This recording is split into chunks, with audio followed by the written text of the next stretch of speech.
Nolan Wells bombshell. A witness tells us tonight, I went with Nolan's mother to the coroner's office, and this is what I saw. Nolan is dead. Could it be a decompositional change? Could it be something else like blunt force injury? It's hard to say at this point in time. I find it very difficult to believe, Dr. Kendall Crowns, that not one, but two medical examiners cannot figure out why he had deep red subcutaneous markings. He was found on wet sand, 3 or 4 feet from the waterline, not floating, not submerged, but resting where investigators say a body shouldn't have been able to reach on its own.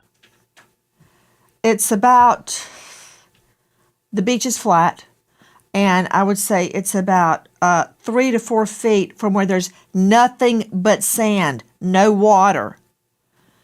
It looks like it's at just as the water is starting, like you could walk in it very easily and your ankles may not even get wet. He's not out in the water at all. He's on the beach and on wet sand. That's the way to put it. It's wet sand. He's not out in the water, Jeff Gentry. What does that mean, if anything?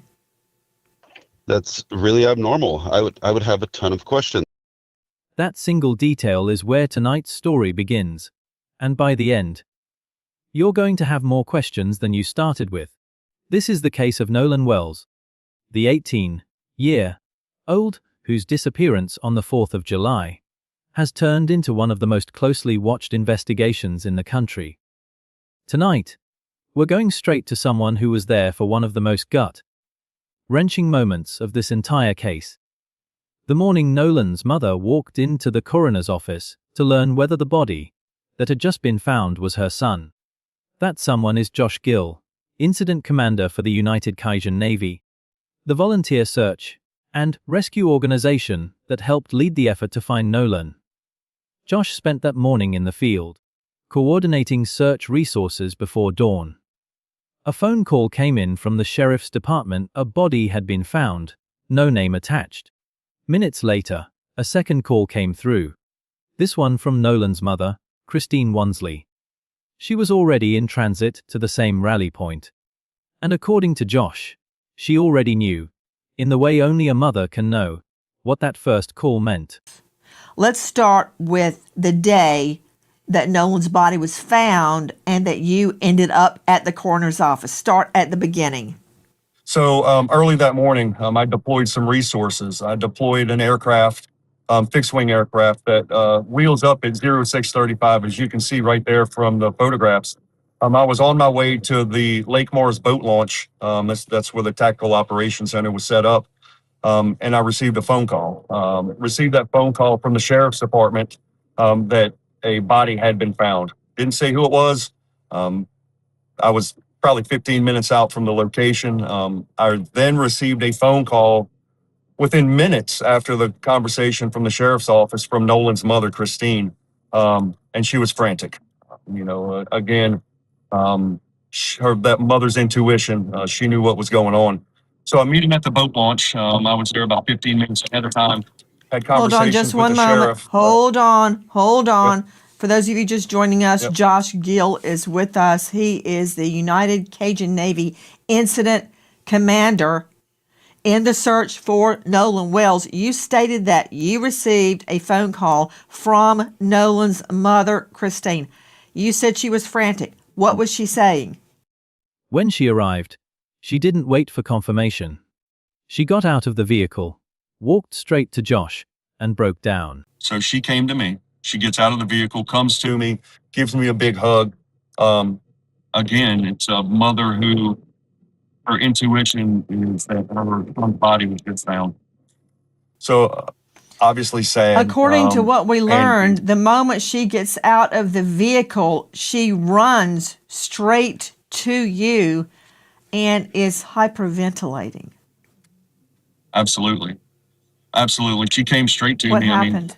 20 people. She gives me a big hug and starts crying. And look, I'm a softie. I started crying with her, and we literally sat in the parking lot on the ground in the gravel for probably 15 minutes. And we had some pretty deep discussions. She cried. I cried with her, and her husband was there as well. And I want to say this, that he's a very stoic individual, and he stood there with his hand on both of our shoulders and was a part of everything. It was one of those moments you don't forget. What was she saying? What was she saying? I mean, in a moment like that, how do you console a mother, Josh, that has been told by this disembodied voice on the phone, we found a body? I mean, what was she saying? Did she not want to believe it was Nolan? Did she believe it was Nolan? At this point, she had not ID'd a body yet. Nobody had identified that this was Nolan. Was she holding out hope? What was going on? She knew. Again, mother's intuition is strong. It's very strong. In her heart, she knew. As far as what she was saying, why is always the question, you know? She asked God, why? And the rest of the conversations were just, memories real quick. And I'm assuming everything was just flashing in front of her eyes because, again, it's the beginning of the hardest time of her life. I'm losing her son.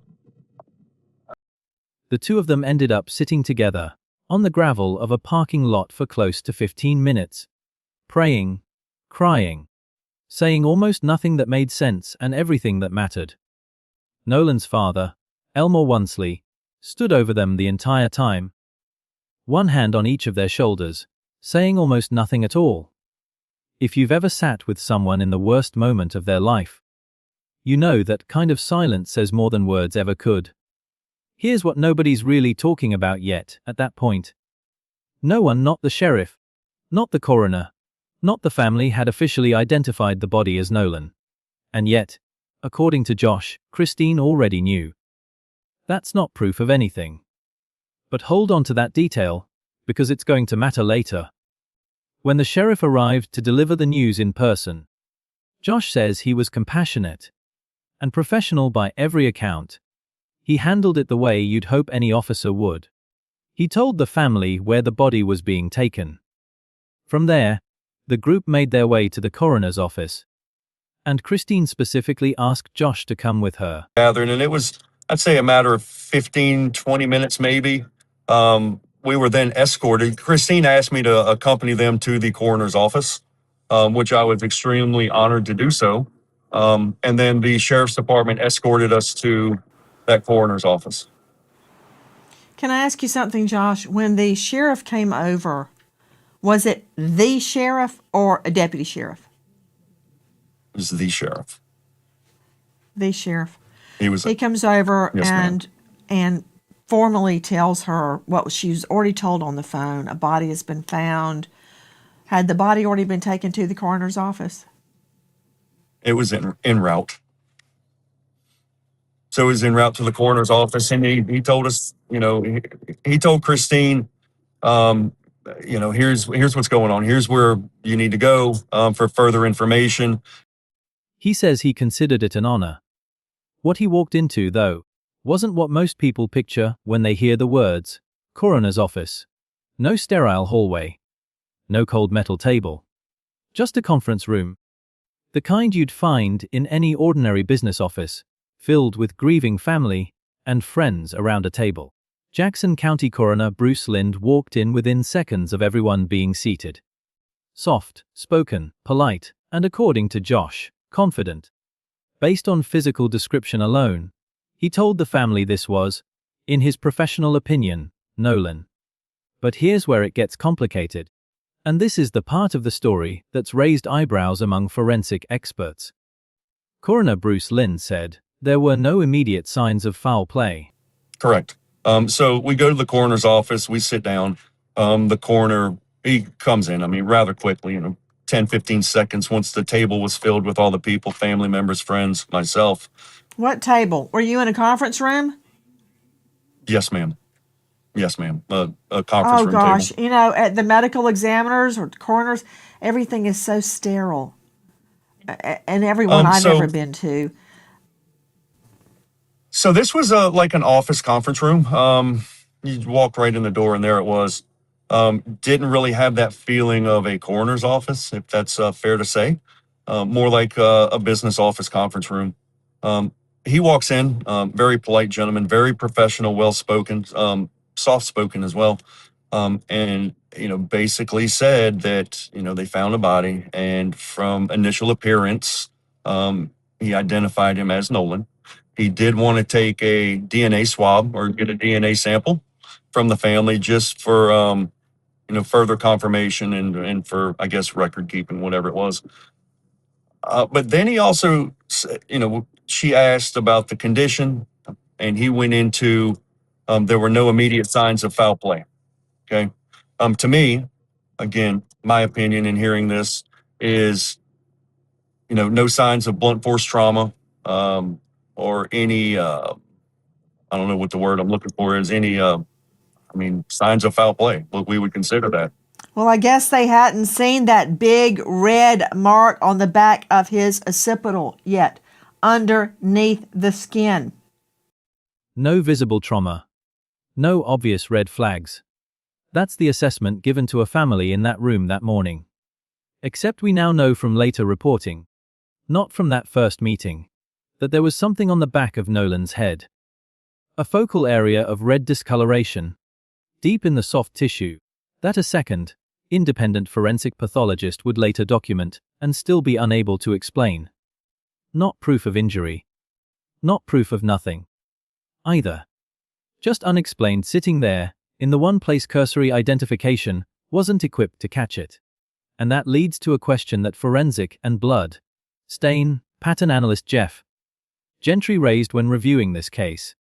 If the body were too decomposed for a visual identification, and too compromised for fingerprints, which is why investigators ultimately turned to dental records, then how confident can anyone be that subtle bruising, or subcutaneous markings, wouldn't have been missed in that very first look?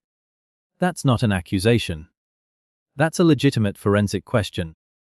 And it's one the family says they're still asking. Let me make sure I understand this. The coroner identified Nolan based on description. Because I've seen a photo, which we have not shown, of Nolan's body where it washed up. Well, I say washed up. That's really a term of art. I don't know that he washed up. I don't know how his body got right there, because it seems to me it was half in the sand and half in the water, right? So I don't know how it got there. That said, he made this ID based on the description given to him of Nolan, but wasn't the actual ID made from dental records? So I don't know. I don't know what the actual ID was made from, if it was from dental records or if it was a DNA swab. He did discuss collecting DNA with the mother before we left. I did not witness that. Were you there when the DNA was collected? I was not. I don't know how they caught it, how they got it. But it was a discussion. But again, the coroner was confident, and his confidence level was high that was Nolan. And I think that's what Miss Christine wanted to do, or wanted to understand. And the reason being, I think that there's that professional courtesy of, understanding he's a coroner. She is a nurse practitioner, and he wouldn't tell her those things if it was not in his heart. Let me understand, as I move forward in the questioning of Josh Gill, Incident Commander at United Cajun Navy, with Miss Christine Nolan's mother at the time she was taken to the coroner's office. Dave Mack, Crime Stories investigative reporter, very quickly, wasn't Nolan identified through dental records? That's a yes, no, please. Yes, ma'am. He was identified with dental records. I'm assuming because he was outside and in the elements for a day or so. It's hot, it's July, it's very warm weather. However, in most cases where I have seen drownings where the person is underwater for a period of time, their body is pretty well preserved, unless we're talking about like multiple days, weeks that this person is underwater. Usually the water is cooler temperature, and if that person is face down in the water or completely submerged, their body is pretty well preserved until they surface. Usually a body after a couple of days surfaces. So I'm really surprised that he was on the shore. I've never personally investigated a drowning case where a person just ends up on the shore, especially if there's not a strong current or waves. Usually in bodies of water, the person will stay in pretty much the location where they go underwater if it's witnessed. They don't usually move around much after they have submerged or gone underwater. So to me, it's very concerning that he was on the shore, or that his body surfaced that quickly. But that's what I am guessing is why they couldn't do an immediate visual identification with the family or even fingerprints. So I would really like to know more about the condition of the body. That's what I am assessing as a death investigator when I respond to a scene. So there should be a death investigation report from a death investigator who has experience looking at bodies and has experience examining these type of things, to show exactly what his condition was when he was found. And if the body is decomposed more than what you would normally expect in a drowning case, that should be a big red flag. That's something that you definitely need to look into further. There's something else Jeff Gentry flagged when he looked at where Nolan's body was recovered. In most drowning cases, a body tends to stay close to where it went under, especially without strong currents. Instead, Nolan was found resting on wet sand, barely touched by water. Gentry called that combination the position, the apparent level of decomposition, the timeline the kind of detail that demands a closer look, not a quick explanation. Josh pushed back, pointing to tide and wave patterns, debris lines in aerial photos, arguing the currents in that stretch of water are powerful enough to move things exactly that way. Wind, wave, tides, currents. If you look, there's also there's some pictures, some aerial pictures that show driftwood way on the beach. Those four things are what impacted, as I appreciate, where Nolan ultimately ended up. If you look in one of those pictures, ma'am, a wave is about to come right over and crest right near where the body's at. So that shows that there is some wave actions and some currents. The winds, the waves, the tides, the currents have a huge impact on, anything that's put into that water. It's known as the washing machine. It's a high tide, high current area.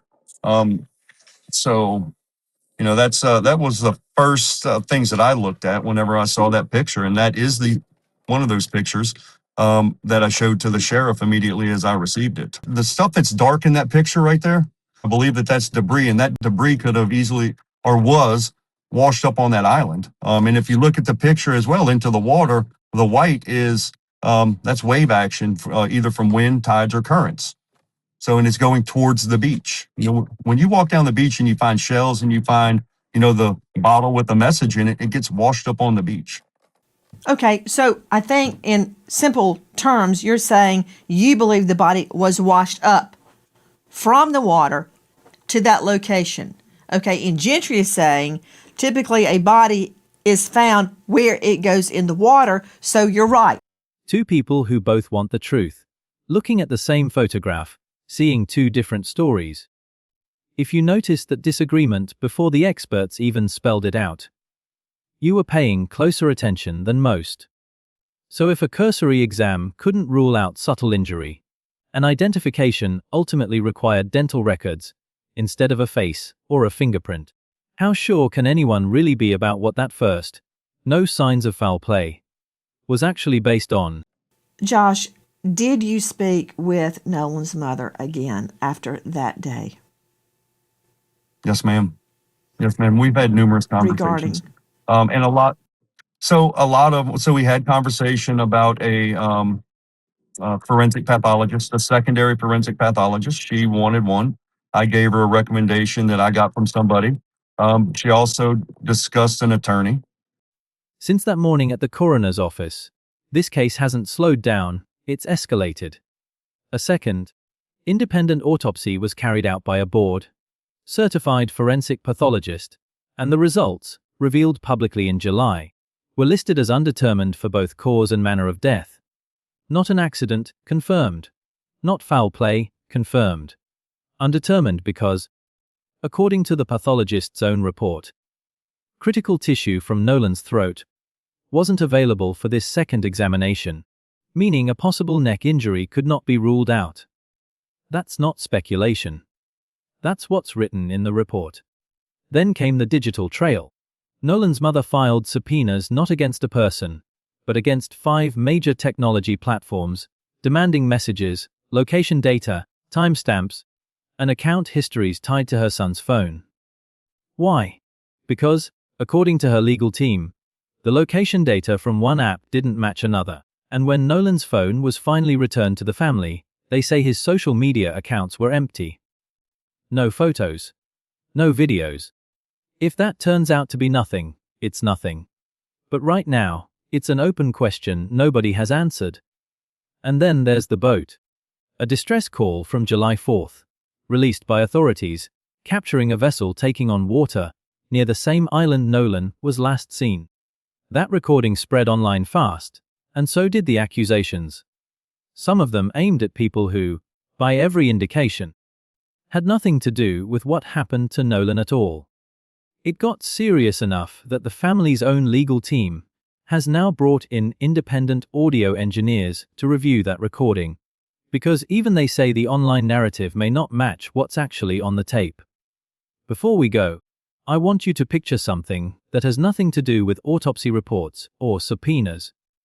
Picture a mother sitting on gravel in a parking lot, being held up by a man she'd only just met that morning, because her legs wouldn't hold her on their own. You start crying. Did you remain standing in the parking lot or did you sit down? No, ma'am. Like I said, when she first came to me, she gave me a big hug, and I wrapped my arms around her, and we sat down. We sat very quickly. We remained seating for quite some time to have that discussion, say On a the prayer. I parking did lot? pray with her right there. Yes, ma'am. On the ground, in the You, gravel. y'all were sitting Right. on the... And you said she was hyperventilating. You sit on the ground. I believe I heard you say that you started praying. Always. Yes, ma'am. Yes, ma'am. Was she And the praying prayer. that it wasn't Nolan? So, and again, I'm paraphrasing and going from the best of my memory. Um, it was more of a prayer for peace and comfort is what I did. And I always ask for that, and then for answers, and I prayed Godspeed if it is Nolan, and for the Lord to put his protecting hands over us and everything that we do, and to be with this family and this mother, especially during these hard times. It's an emotional time. I cannot even imagine. I'm trying to get my head around the picture of you and Miss Christine sitting on the ground in a parking lot with her crying after just been told we found a body and she knows it's Nolan. That's not a case number. That's a woman who is still, to this day, waiting for someone to tell her the truth about her son. 3 separate investigations are now running at once: medical, digital, and audio. And every single one of them started because the first explanation didn't hold up to a second look.